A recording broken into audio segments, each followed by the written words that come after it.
हरिओम.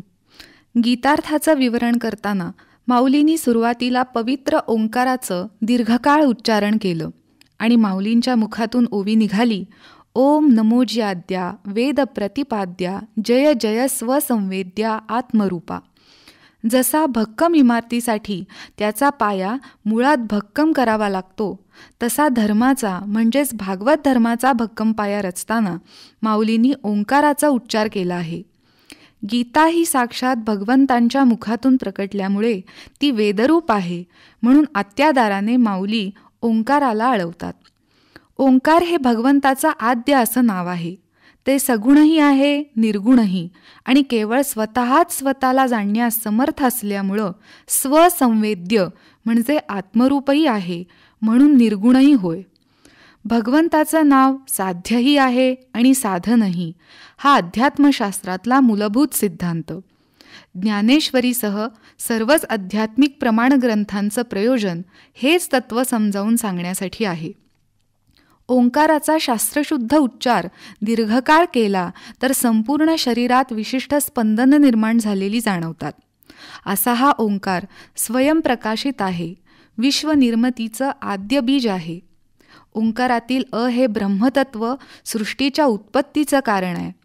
उ हे विष्णुतत्व सृष्टीचा पालनहार म्हणून, तर म हे महेश तत्व संहार करणार आहे.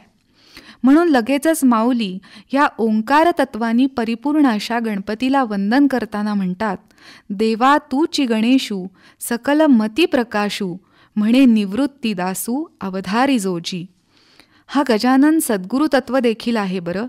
साधकाच्या साधन काळात भगवंताच्या नामाच्या बीजाची उत्पत्ती सद्गुरूची ब्रह्मशक्ती करते, म्हणून गुरु हे ब्रह्म आहेत.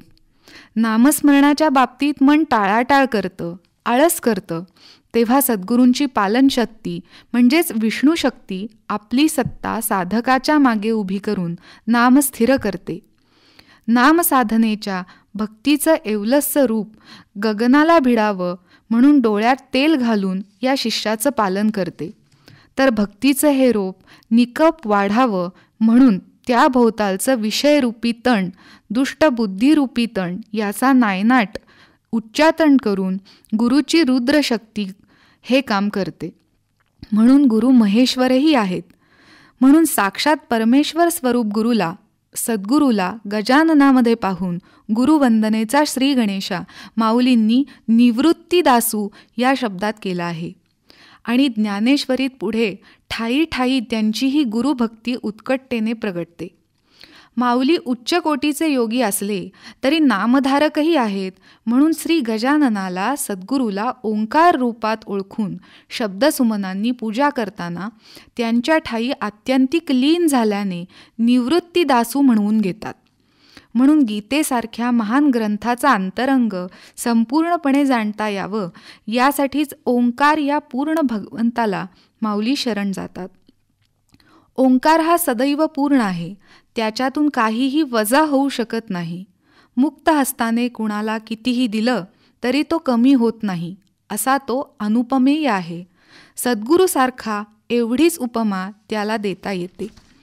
म्हणूनच वेदांचा अर्थ ज्ञानेश्वरीच्या रूपात मुक्त हस्ते वाटताना माऊली या 3.5 मात्रांमध्ये अखिल ब्रह्मांडाला कवेत घेणाऱ्या विश्वरूप गजाननाला नमन करतात.